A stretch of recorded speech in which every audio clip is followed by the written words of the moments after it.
Trump says the U.S. will take ownership of a Gaza Strip. But before we get to that, Trump is addressing threats and rumors, saying what he would do if they decided to try to assassinate him. Check it out.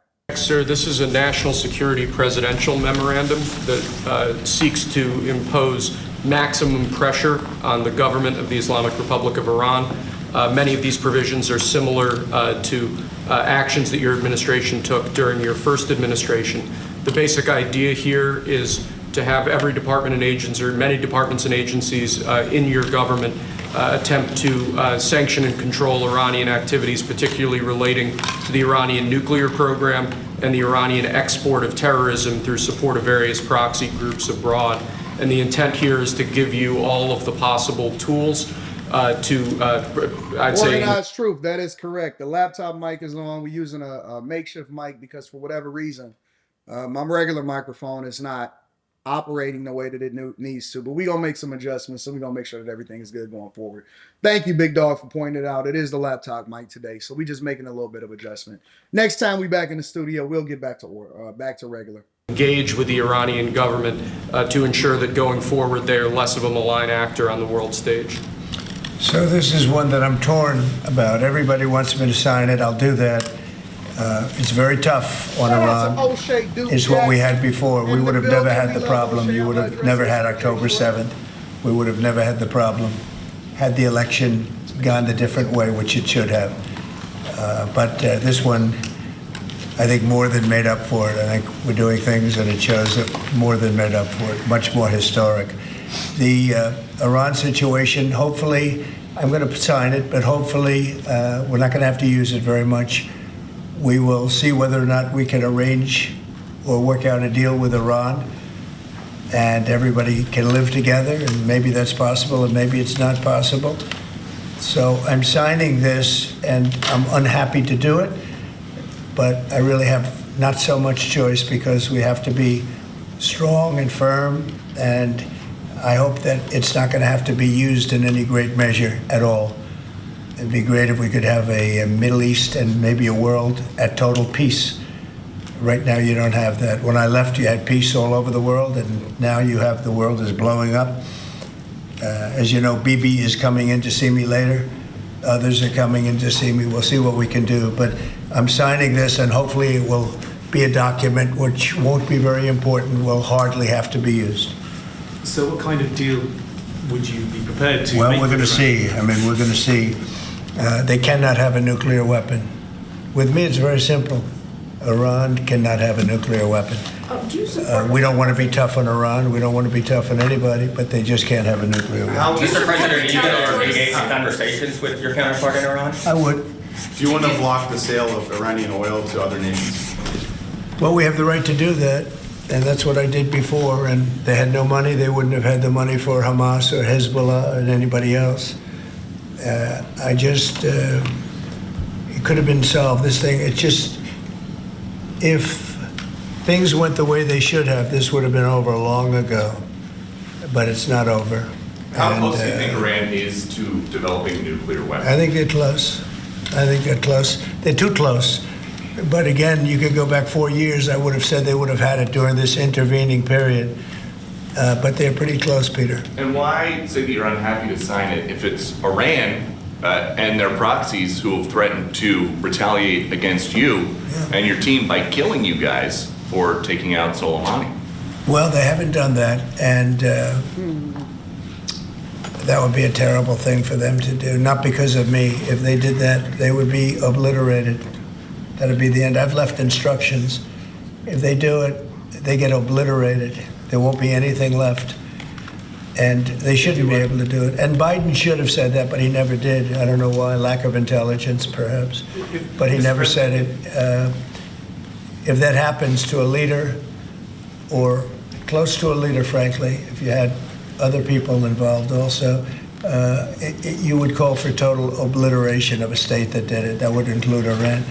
So I'm signing this, and it's a... Wait a minute. We're not just going to skip over what he said. He said, hey, Dog said, Trump says, I left instructions.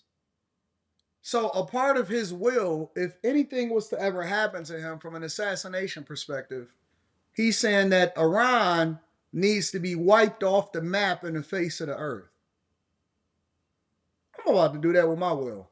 Hey, if I ever get assassinated, make sure that their whole family don't survive. Take out the whole house.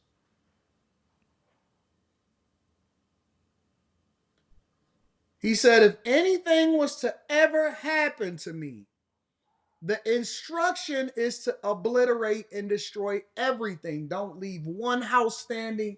Everybody gotta go. I don't care who said it, what said it, why, where, why, and how. If they think it, blow them. If they dream it, destroy them. If they kids even think about it, take them off the face of the earth.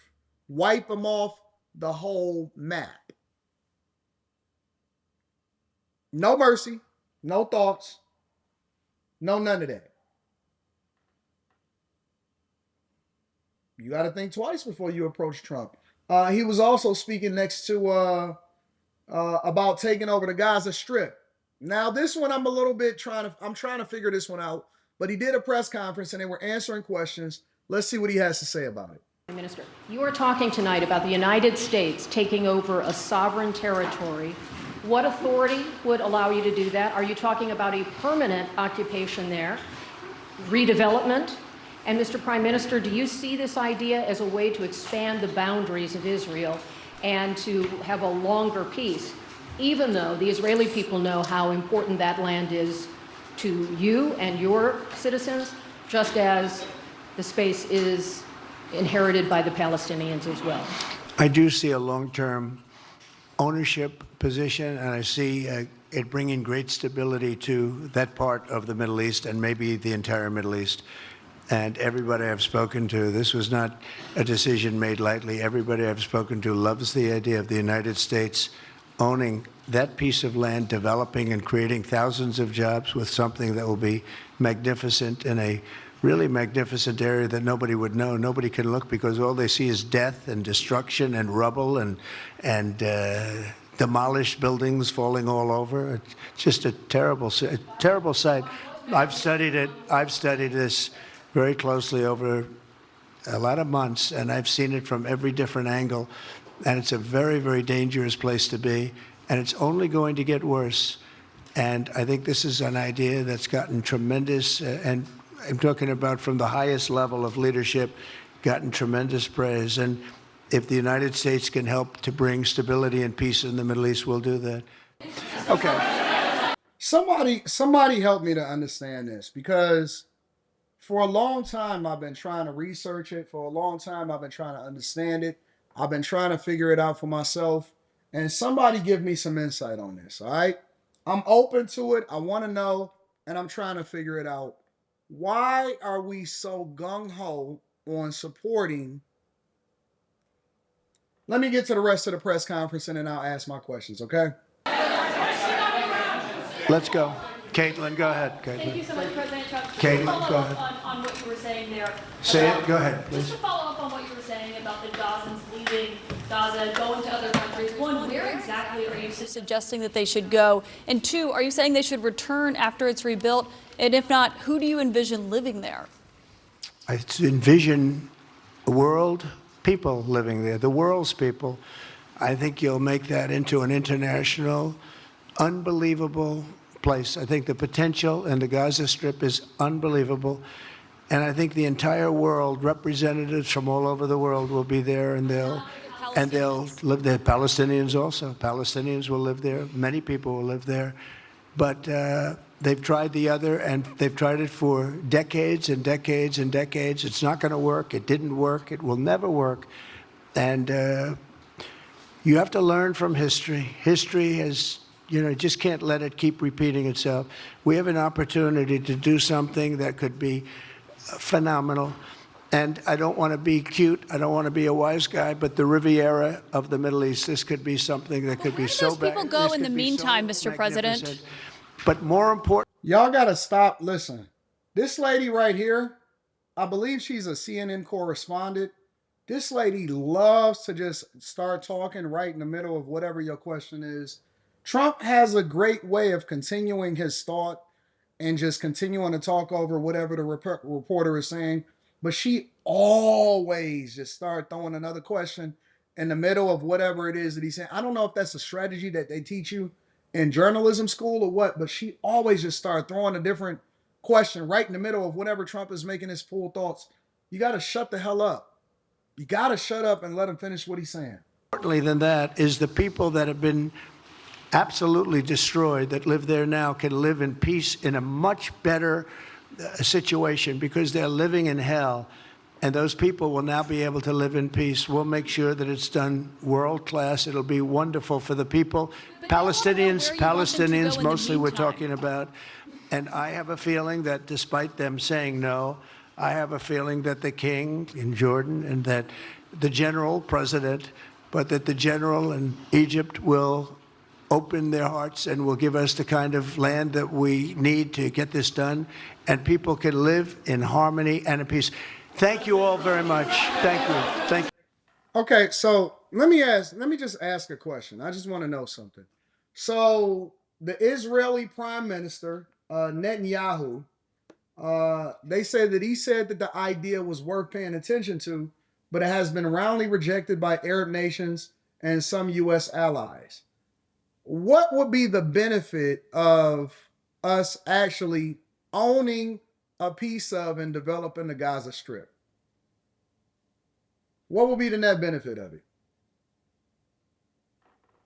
I'm not going to get on board. I'm assuming that maybe he's looking at it from a business perspective and maybe we can net a decent amount of revenue as a result of it or whatever. Or maybe it signals peace between Israel and Hamas for them to continue to have a ceasefire and try to build a better relationship over a period of time if they know that the United States of America is participating in what's happening over in Gaza, right? But I don't understand this. I don't understand why we would want to be involved in international relations like this, because all it does would plunge us further into division if anything was to ever happen between Israel and Hamas again, right? I don't know. I don't believe in investing in other places unless it's going to have a significant return back here for the United States of America, but I just don't see it. I genuinely don't see it. I also do not understand our dedication to an alliance with Israel. I don't understand that either. I don't understand why we involved in that.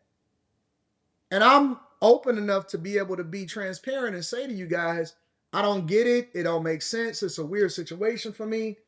I don't always say that I agree with everything just because I'm a conservative or just because I'm Republican.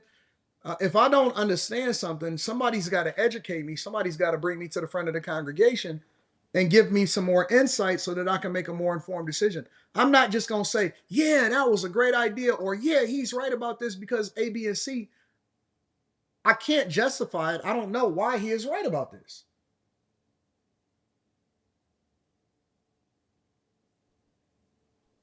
Somebody got to educate me.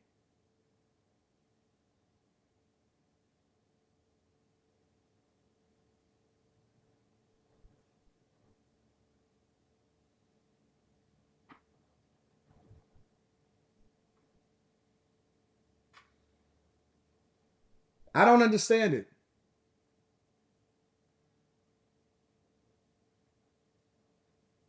I'm looking in the chat and I'm trying to find out where somebody can give me some insight so I can better get it.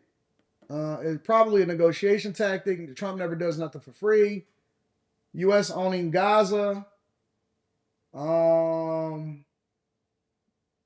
U.S. owning Gaza. The U.S. will no longer need to be tied to Israel. I'm not playing stupid. I'm trying to better understand exactly what's going on. I want to know what the full play is. See, all of us can have a theory of what goes on or what could possibly be, but a theory doesn't mean anything. Like that's cool, theories, making an educated guess, so on and so forth. But I'm truly trying to understand why or what our benefit is to having a this hard of an alliance with with Israel. Honestly, I'm just trying to understand it. I'll do more research.